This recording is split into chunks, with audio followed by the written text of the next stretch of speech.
So this outlining method has helped me to write a lot faster. I can get through 60,000 words in about 3 weeks, depending on how distracted I am. But I did want to say this is only one part of a larger model. So, you've got idea time when you come up with ideas.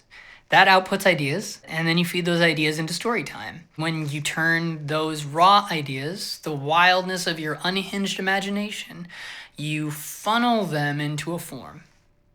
That's my process. I like to say that the way that a story is told also tells a story. I'm very into form. To me, an outline and story are exactly the same thing. So this is me teaching Charlotte the story compass, but she doesn't want to learn. She's faced away. What? Okay. Okay, she'll look. All right, so this is my outlining method.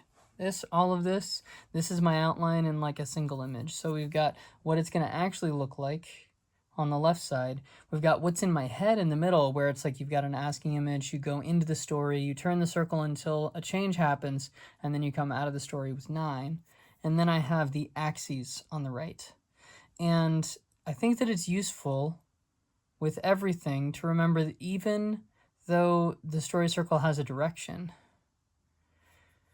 it can sometimes help to reverse the direction, right? And so rather than showing you what it's going to look like at the end, I'm going to start with what the axes are, because that's actually a really important part. So let's go into this. So we've got the horizontal axis, and this is going to be, so the story circle always goes this way when I do it, okay? And we've got comfort on the top, and we've got stress on the bottom. And I always capitalize stress, all caps stress. Sorry, I'm new to this still. And then on the bottom, we have denial of, because remember, we're going this way, an ugly truth. This is an idea from Michael Arndt. And he has some really great free YouTube video essays that they're basically like an MFA in screenwriting. They're really good. So the idea is that to have a story, so stories are about change, and change only happens under stress. And when I want to get a good change, I actually go to ugly truth, because that's the most common change that we have. You don't have to have this be the change, but this is the one-on-one version. And you don't have to have this be the incentive, but this is the one-on-one version. This is what I go to. This is my default. So just conceptually, right? Not looking at any of the stuff over here. Just conceptually, the outlining method is framing images, which we'll talk about in a moment. You go into the circle, you go from comfortable and in denial of something to stressed out and in denial of something. And then you come at the midpoint, which is, I always circle the midpoint for the record, because it's the story moment, right? And there are lots of different ways to do a midpoint that work, and we'll talk more about that. But you're in comfortable denial, stressful denial, the midpoint happens, you can no longer deny the ugly truth. The stress continues to ramp up, and it's even worse because now you know the ugly truth, and then you come out of stress. And you've come to terms with the ugly truth. And so the story question is, after the stress is over, what's changed?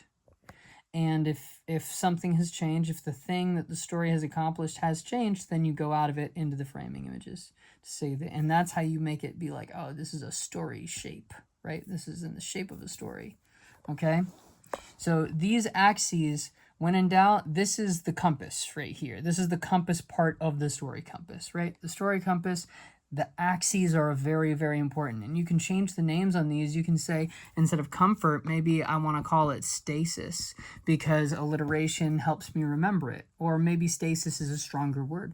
For me, in my head, I personally use comfort, because comfort is like my end goal all the time. But if you, like, let's say you're following somebody in a war, right? They're never comfortable. You know, when you watch Apocalypse Now, they're never comfortable, but they are often in stasis at the beginning of a scene. Some sort of stressful stimulus or stimuli start to happen to them, and then the ugly truth gets revealed. the stress increases, or rather doesn't stop, and then after the stress is over, when they're back in stasis, demonstrate a change, right? So that's part one right there, part one.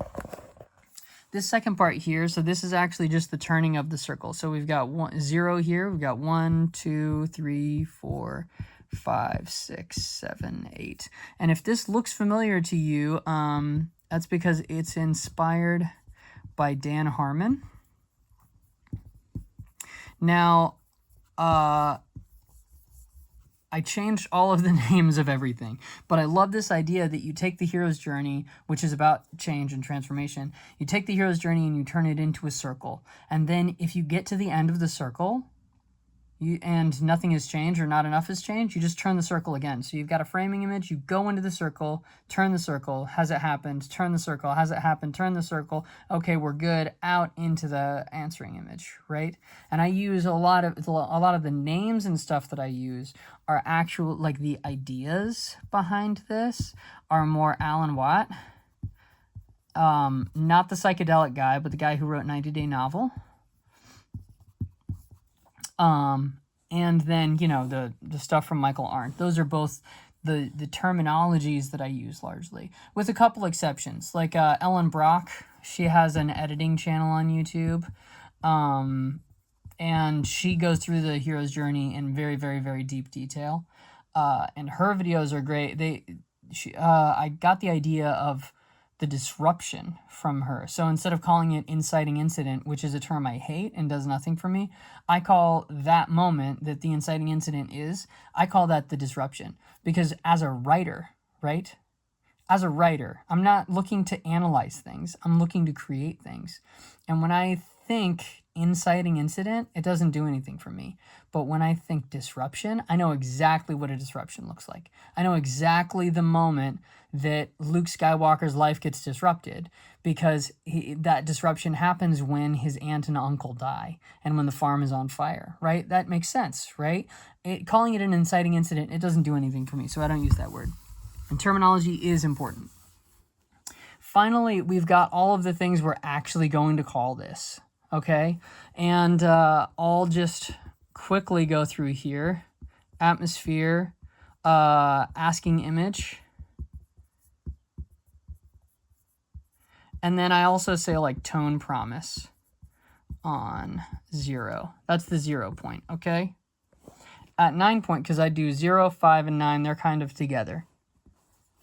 0 is the atmosphere and asking image. 9 is the answering image. And I just do 3 kinds of this, okay? I've got echo, invert, or next asking image. Okay?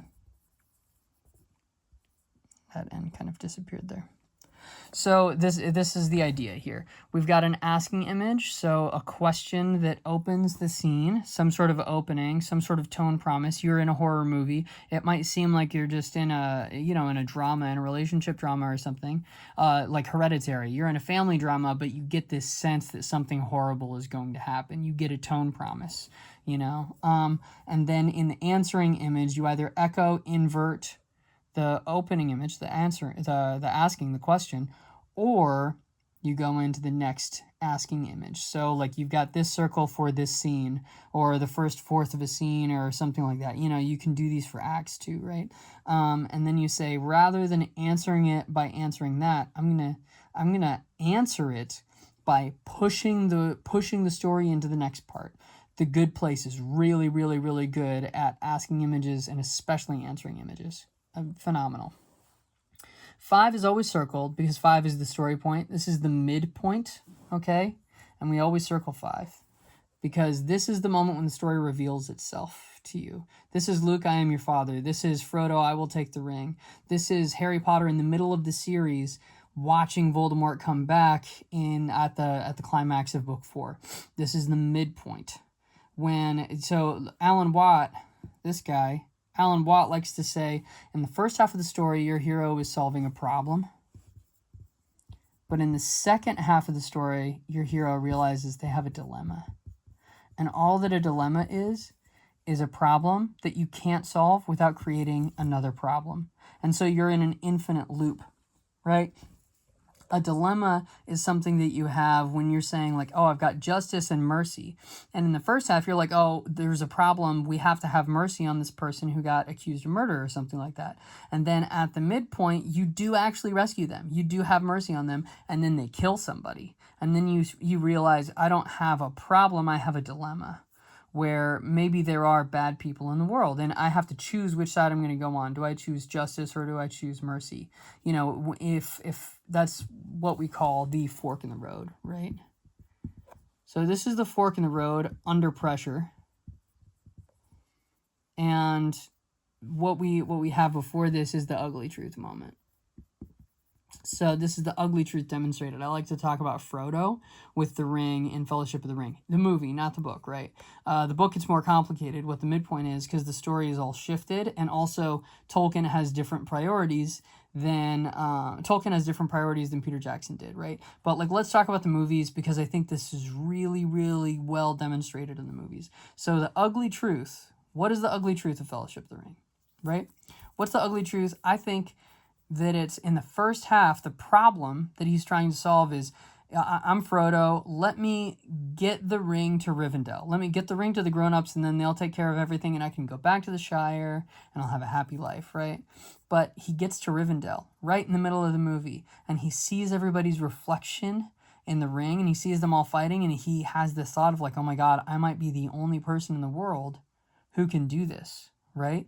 And so here's his dilemma. Here's his fork in the road. Under pressure, I can either go back home, go back home to the Shire, be happy for a few years until the world is destroyed. Or if I'm the only one who can do this, I can take the ring and I can go to Mordor and I can sacrifice my life to maybe save the world. That's his fork in the road. And what does he do when that ugly truth is presented to him? He says, okay, if I'm the only one, I will do it. I will take the ring to Mordor. And then we watch him go into Moria. And then we watch Gandalf die, which is a big, big, big suffering beat, right? And then we continue through the circle. And the climax of that movie is Frodo saying, no, it's not just that I'm going to be part of the party, it's that I have to do this alone. And then if we look at this as a story circle with Sam's arc, right? Then his final moment is not letting Frodo go alone. And that's why Sam is the hero. That's why Sam is the hero of the trilogy. Every single one of these stories, it seems like it turns on Frodo's decisions. But the movies are very, very good at putting Sam at those same points. So he's actually the person who saves the world. By being there and also making decisions alongside Frodo. And his decisions are always to help his friends out, which, reinforces Tolkien's whole philosophy, which is why those movies are better than the Hobbit movies, is because they're more in line. Even not looking at the heroic Norse stuff, the story circle, the story compass of the movie of the Fellowship of the Ring reinforces Tolkien's philosophy. Right? These points line up very, very well with Tolkien. So there's all of this other stuff that's different, but like it's a good adaptation because it understood Tolkien's story. This is a story, right? I have 3 modes. I've got idea mode, I've got story mode, and I've got scene mode. If I'm not doing those 3 things, it's not writing. But if I'm doing any of those 3 things, then that counts as writing time. Idea time is very, very loose, and I'll probably do like a book on that later because there are lots of exercises that I've done. A lot of my energy has been spent getting ideas, unhinging my imagination, right? But this is story time. And story time, it inputs, you input ideas into story time. And at the end, you get an outline. A lot of people skip straight from ideas to scene time. Right? But I like to go from outline to scenes, right? I like to take an outline, input that into scene time, and then that outputs pages faster with less editing because I hate editing. That's my clown teacher back there. I learned to improvise, and improvising is where the magic happens. It's where beauty happens, right? And so this whole method right here, and I'll get into the rest of these. This is going to be a long video, and I'll get into the rest of these, right? But it's very, very important that we emphasize The method is ideas, outputting ideas, into story, outputting an outline, into scene time, outputting pages. And the story compass is here to make it feel more edited on the first draft so that we do less editing later. And it's also there to make you work faster. It's there to get 60,000 words in 3 weeks from outline to first draft. Because what we're doing is we're setting up our performance. To draft, it's more like performing a play, okay? A lot of people think of drafting like you're putting together a blueprint, right? This is a blueprint, but it's like, so when you're building a house, there are certain things you don't want to do when it's wintertime, right? And so this is all the stuff that we're doing before we sprint through the summer tasks, okay? And then the writing is the summer tasks, and then editing, we can let that be a wintertime activity. We can take our time, we can rush it if we want, but this is here to set up the performance of writing a first draft. Okay, and this has helped me twice to do this. I'm pretty sure that I'm going to be able to write books 2 and 3 as one story in 4 weeks, maybe 5 if I get distracted. But if I can stay focused, I can do 120,000 words in 4 weeks, right? Because of this system. All right, let's get back to it. So I'm just going to walk through the Dan Harmon version of this, okay? We're going to walk through Dan Harmon, and then we'll walk through my version, okay? So we've got asking image and answering image. Those are Anthony specials that I got from acting school, from some Michael Chekhov stuff, okay? I don't know why I didn't... Let me just do this. Michael Chekhov. And I would actually do the Michael Chekhov Handbook by Leonard Pettit. And then there is, well, that's a good place to start. I'm obsessed with Michael Chekhov. He's really good. He wrote his own books. This puts his techniques into one cohesive form, but Michael Chekhov did a lot of writing, actually, and his writing is where I got the idea of atmosphere from, right? He has a book called, I think it's like Lessons for the Professional Actor, and the opening of it, it's a series of workshops that are transcribed and turned into a book. And Michael Chekhov, what he does is he says, hey,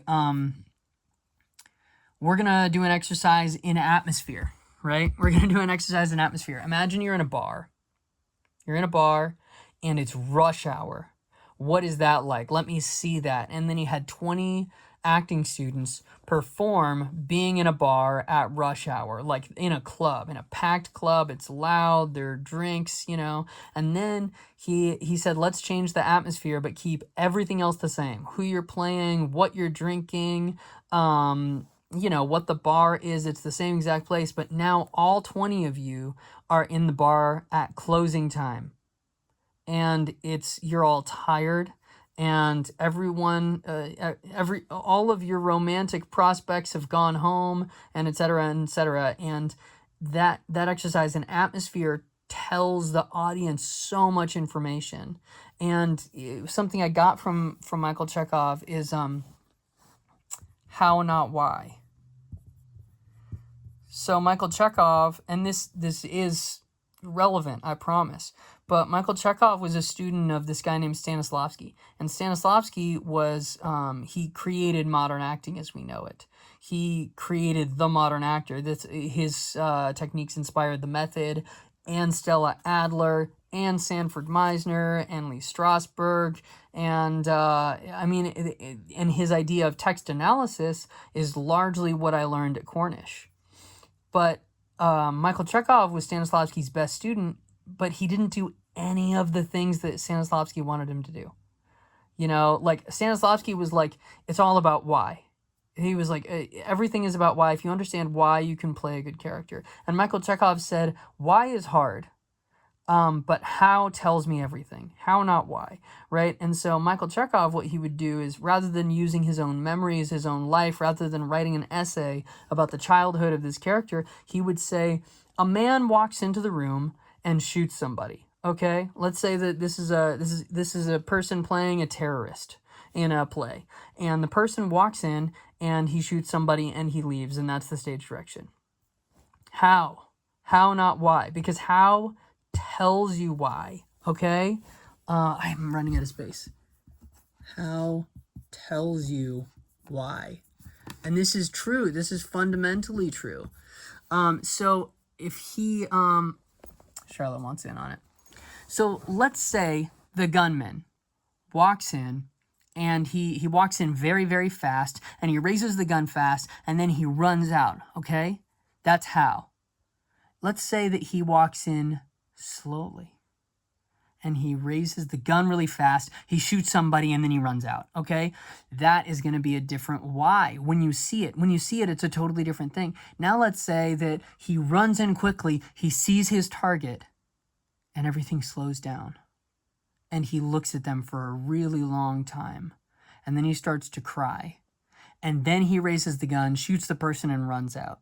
Okay, that is a different why. Maybe in that third example, he's in love with this person. Maybe it's a crime of passion. In the first one, maybe it's like he just wants to get this over with. And then in the second one, maybe what was that? He walks in slow, he raises the gun slow, and then he runs out fast. He's like stealing himself. He's doing it, and then he has to sprint out. He's got to get out of here. The sort of panic, the flight response kicks in. How, not why. All you did was change how, and we understood a different kind of why. Okay? This is hugely important, and the idea of atmosphere, that all comes from Michael Chekhov. Okay, let's get back to turning the circle. I've got the framing images, 0 and 9. Asking image, answering image. And then I've got 5, the story moment. Something is changing. So I like to do 0 and 5 and 9 together. Okay? I like to, let's take, Michael Chekhov's uncle was Anton Chekhov, the famous playwright. And there's a play called Three Sisters by Anton Chekhov. It's really good. Check it out. It still holds up. And just pick any translation. It doesn't really matter. Focus on the story. Focus on the story compass. So that play is about a family who goes through a house fire, okay? And if I was to adapt it into a movie, I would move the fire from somewhere around here to the midpoint. And I would have that be what the story was about. Now, not only would I do that, I would say this is about the fire, and I would say the asking image and the answering image are a question about the fire. Now, the play ends with this line that's super famous by the character Irina, the youngest daughter, and she says, maybe her name isn't Irina. I'm pretty sure it's Irina.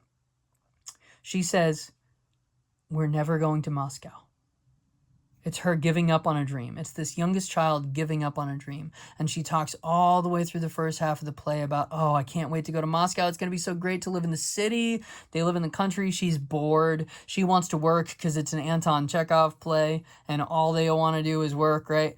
And then this change is her giving up hope.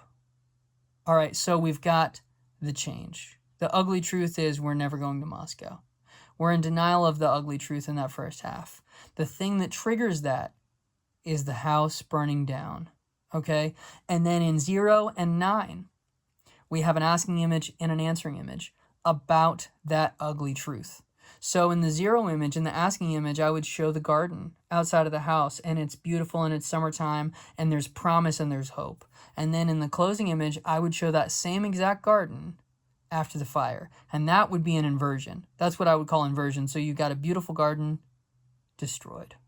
If I wanted to echo, maybe I would have the opening image be you show a beautiful garden outside of the house. And then in the answering image, you show a beautiful garden outside of the villain's house. There are no villains in Chekhov, but you know, like you would show the enemy, the opponent, and them going through a hopeful period. And that would all hinge on this midpoint right here. That would all hinge on the house fire, but it would be about the change. And so those are like, if you're not going to use anything else, 0 and 5 and 8 and 9. That's the story, right? That's the story in a nutshell. There's your compass. Now, if the Dan Harmon version of this is you need to go find something, take it or don't, pay either way, and return changed. You need to go find something, take it or don't, pay either way, and return changed. That's Dan Harmon. And I use some of those concepts, but a lot more comes from Alan Watt, and a lot more comes from Michael Arndt down here. And so the idea is I'm just going to talk through this because it's going to take too long to write it. But asking image, atmosphere, tone, promise. Answering image, which is an echo, an inversion, or the next asking image, the next phase in that person's life. So like if I was to do the next asking image, next asking image for Irina in Three Sisters, I would maybe show like what she's going to do with the rest of her life. Is she going to be a beggar in my version? Is she going to get married to somebody? Is she going to grow up to be a spinstress? Is she going to marry somebody that she doesn't want to marry, right? This is Chekhov. Any of those things are possible. The next asking image, the story is always continuing. The circle is always turning. Everything is changing. Change is constant, right? The only constant is change. So we've got you need to go, take it or you need to go, find something, take it or don't, pay either way, and return changed. Now for me, I like to do, for you, I do story world, person, and then like this will be all of the who's in the scene. So I guess I will write this. All right, so we've got story world, hero, sidekick, and opponent. And sometimes these can switch order, right? Sometimes you'll see story world, hero, opponent, sidekick. And that's really up to you. That's taste, and it all depends. And when I'm using these terms, story world, hero, sidekick, opponent, I'll go into those later on. But the hero is just the changer, the person who is doing the changing, the person who's going through a change, right? So I'm working with somebody on her book, and one of the scenes, because this is a tool for making stuff. Just a reminder, this is not for analyzing things. You can use it to analyze things, but the tool is made to make cool shit, to make original shit, to capture the moment, to come up with your own ideas, okay? That's this tool. Making stuff, okay? So when you're making a story world, you want to make a world that needs your hero. In Star Wars, the galaxy needs Luke Skywalker. Why does it need Luke Skywalker? You think in the first half of the series, of the trilogy, that it needs Luke Skywalker so that somebody can be strong enough to defeat the opponent. So in Star Wars, we have story world, opponent, hero, sidekick with the droids, right? And actually, we might even have the reverse completely. Story world, opponent, sidekick, hero. But the story world I like to have first, okay? Because the story world needs your hero. Why does it need your hero? Probably has something to do with the opponent. Okay? I think I put 3 P's here. Pianissima. So the story world needs your hero. And at first you think the galaxy needs Luke Skywalker to have somebody strong enough to kick Darth Vader's ass. But at Luke, I'm your father, you realize, no. The way you defeat Darth Vader is not by beating him up. The way you defeat Darth Vader is by finding someone he cares about. Story world needs Luke, okay? Make a story world that needs your hero. If the hero is Irina, it needs somebody who is honest, is one of the ways to look at it. Or it needs someone who is realistic, right? This right here, the changed moment. The changed moment is what the story is all about, okay? And create a story world that needs your hero when they've changed. We're going to write another thing down there, so I'm going to delete it. But just know that, the story is about change, and change only happens under stress. So we've met the hero, we've met the sidekick, we've met the opponent, we've seen the story world. All right, now let's demonstrate desire. Without desire, you can't have a goal. Also, without desire, there's no positive motivation to change. This is the carrot and the stick moment, right? What do they want? What are they in denial of? Now, this is also the moment when I will use my character thing, which is called FAE, F-A-E, and this is just an acronym for fear, anger, embarrassment. Okay, so the hero is defined by their stack. This is their stress stack. When you get stressed out, do you get afraid? You know, like aversive, like fight, flight, or flight, freeze, hide kind of thing. Do you get angry, or do you get embarrassed? And those are the three like big responses to stress. And stress is a very, very important part of the compass, because what we're about to do is we're about to go into stress. And this is like being dunked into water, right? So this is stress. This is also wonder. If you're gonna have like in a lot of screenwriting stuff, Save the Cat and so on, you're gonna see the 3 moment. This is the beginning of Act 2, right? This is the pushed into a new world. The most important part of this is stress. And I do a lot of wonder because I write fantasy. But like, let's say you're writing a horror screenplay or a horror short story or a series of horror poems, to capture that feeling of horror, yeah, you need a little bit of wonder, but you want to lean hard into stress, right? I mean, I mentioned Hereditary. Hereditary is a great model when you're looking at making something unique, using it maps very, very well to the story compass. Now in 4, so each one of these is a sequence, right? These are, sometimes I'll call them story moments, but these are really story sequences.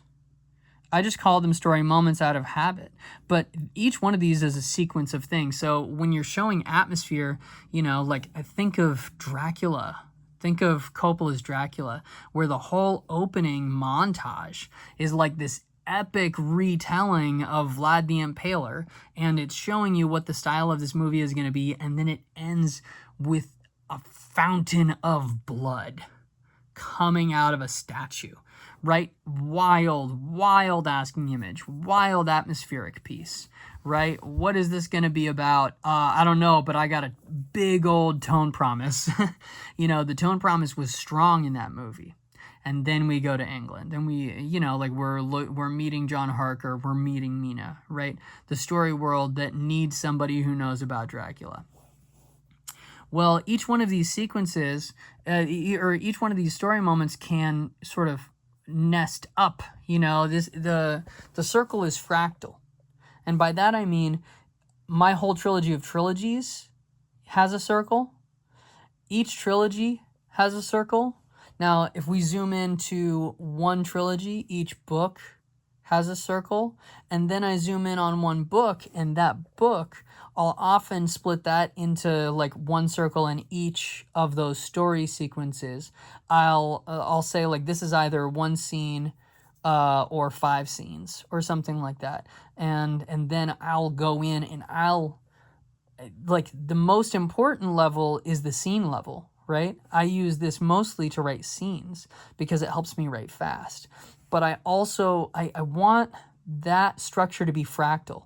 I want the whole story to be told in the same way as the story. I want it all to hang together. I want it to feel like an epic.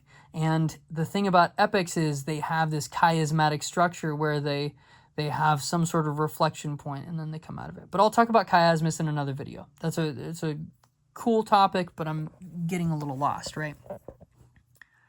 0, 1, 2, 0 through 9. Atmosphere, asking image, tone promise. 1, story world, hero, sidekick, opponent. 2, demonstrate desire. And then the second half of that, sort of going to the stressful area, demonstrate denial of that, of whatever the ugly truth is. Demonstrate denial.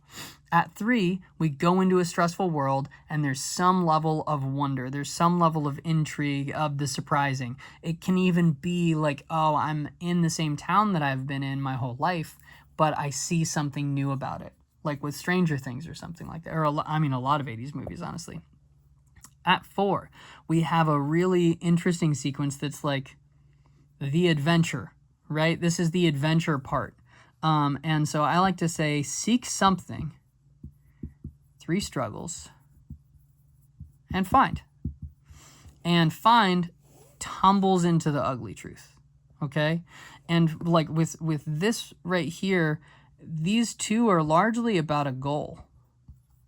These two are largely about a goal. So you're going into a stressful place, and it's like the stress is giving you a goal. And the goal is probably to get back to stasis in some way. And then along the way, you get a feeling of wonder, a feeling of newness, a feeling of surprise. Maybe that would be a better. Stress and surprise. There we go.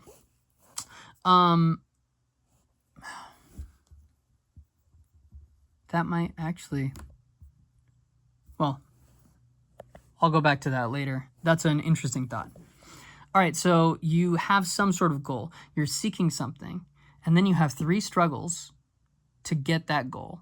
And then you find a way. This is not you achieving the goal. This is you finding a way to achieve the goal. Now, before you get a chance to achieve that goal, there's going to be an ugly truth that comes out. Now, another way to do this, to make it even stronger, is seek 3 struggles. The find is actually a solve. And then the ugly truth comes out as another problem, right? New problem. And then you get a fork in the road under pressure. This is the midpoint. This is the story moment. This is Frodo. I'll take the ring to Mordor. 6 is another pretty strict sequence, and I do. You can just do suffering and then move on.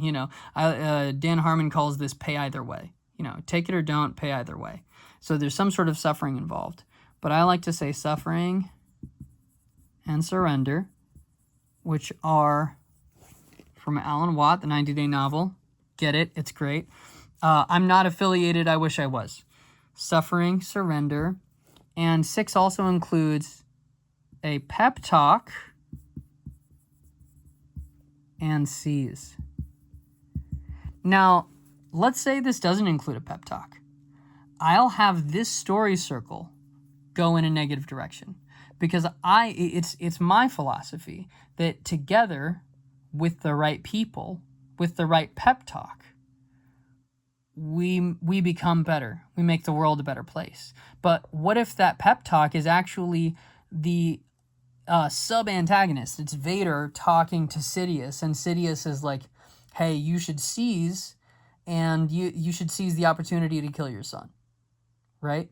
That's a negative pep talk. That's not a good thing, but it drives you closer to the goal. And this is this paradigm, this model, right? And like, what's a model? A model is, like, if you're talking about like Alex Hormozy and money models, a model is a philosophy and some frameworks. And right here, I'm just showing you all of my philosophy and my frameworks. So this I would consider a model, right? This is a model of creation, right? In this model, suffering, surrender, I would use pep talk and seize to show, like, all right, is action the right choice right now? And if you get the right pep talk, maybe it doesn't always end in seize. This moment coming out of the stress, and back into stasis, this is going to tell you, it's going to tell the reader a lot about what story you're in, and also about where in the story you are. I would strongly recommend near the end of your book having somebody talk to the character and giving advice, right? Maybe that's a better term for this, actually. Advice. Suffering, surrender, advice, and seize or don't, right? Seize or reject. Man, I'm doing a lot of epiphanizing today. Okay, so you got this sequence: suffering, surrender, advice, and either seize or don't. So there's another choice. There's a second choice for you. A lot of screenwriters will call this like Act 2B. It's a 4-act structure, dude. Side note, 3-act structure is 1 act, 1 act, and 1 act, and 1 act. But they call those middle two, they call them Act 2, like it's one thing. Act 2A and Act 2B. Because of Sid Field, who was a genius, right? He was a super genius, but that has just always frustrated me. It's like Act 2 and Act 2B, Act 2A and Act 2B, they do different things So why not just call them different things? Anyways, so here in the third of 4 acts, you've got suffering, surrender, advice, seize, or don't. And then Dan Harmon calls this return, like return. But I like to. This is also the run Tom moment, right? In every single Tom Cruise movie, this 7th story moment is the moment where that character is running somewhere. Oh my God, it's Batman running to defeat the Joker in The Dark Knight. It's Forrest Gump runs basically all through this, through his story. It's about running, but this is a location change, right? This is an attitude shift. I'm also really into the Enneagram, and it's one of the reasons why I went 0 and then 1 through 9, right? Is because 0 and 9 are the same. 0 and 9, I often turn the 9 of one scene into the 0 of a next. That way I can create flow and I can weave. I can, in classical music, like in Tchaikovsky, they call it dovetailing.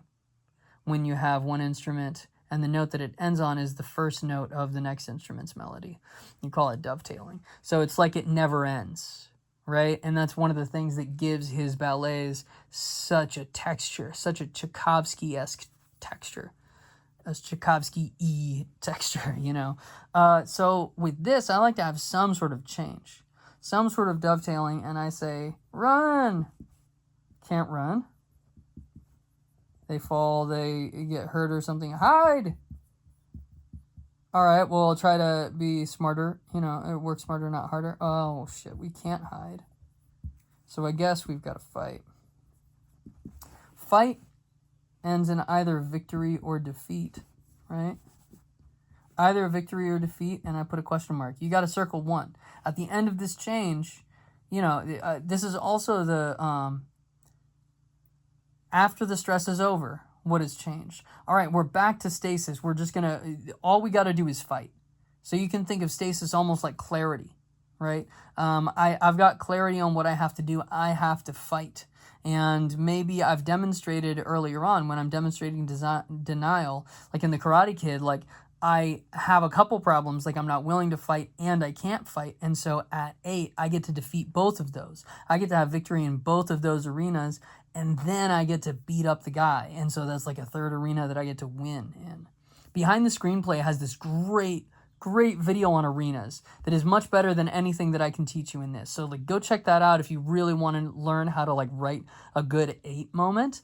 I think it's called Arenas, you know, like better arenas or better climaxes or something like that. And he talks about, I think it's A Few Good Men, right? Jack Nicholson, You Can't Handle the Truth. It talks about why that's such a good arena fight scene. Okay? Fight, victory or defeat, and I'll include aftermath here because this is the last plot moment. And then an answering image. This is a tone thing. 0 and 9 are not about plot. Okay? The circle is about plot, but 0 and 9 are not about plot. Okay? So this video is already 42 minutes long. Let me just really quickly run through the circle as I see it in my head. You've got all of this. You've got these ideas of the axis. Let's take a look. Asking image. Story world, opponent, hero, sidekick. Demonstrate desire, demonstrate denial. Go into the stressful world, some sort of surprising thing. Seek something. This is the goal moment. Seek something. 3 struggles. At the end, they find it or they solve the problem. The dilemma moment. The midpoint. The moment the story reveals itself to you. And that goes like this. The ugly truth is revealed. It can no longer be denied. You can no longer ignore in the rom-com that you're not in love with the person you're with, right? That's like every single rom-com. And now you're going to have to do some sort of suffering.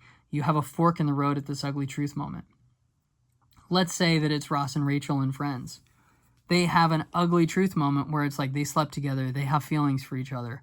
What are they going to do? Here's the fork in the road. And then the whole show goes horribly awry because they don't understand the second half of this circle.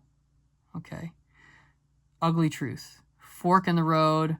Sean Coyne, who wrote Story Grid, calls this crisis as a question. Are you going to A or are you going to B? It's a choice between two worst case scenarios or two best case scenarios, and only one of them can exist. Midpoint. Very, very, very important. You go from the midpoint into the ugly truth half of the equation. Stress is still happening. Suffering. Surrender. Someone gives you advice. You either seize because of that advice or you choose not to seize because of that advice. Coming out of stress now, we change locations or we change mindset or something happens. Run, can't run. Hide, can't hide. Fight. Victory or defeat? What's the aftermath? Out of the circle. Answering image. That's the story compass. Let me know what your questions are. Let me know if you need help actually incorporating this. I cannot emphasize this enough. This is true, okay? This is something that I did, okay? This is not like, I don't know if this is going to work for you, but I'm pretty sure that you will, because once this outline is done, there is nothing to do but to write the fucking story, okay? So, this idea really comes from, you can take as long as you want developing this outline. You can take as long as you want world building. After this is over, you can take as long as you want editing your fucking story, polishing it, right? Getting the words how you want them. But what I like to do is I like to have this, and then I perform the draft. I write the draft. And once I've got the draft as quickly as possible, then I can edit. Okay? Let me know if you got any questions. I really appreciate you. And, yeah. Get to writing.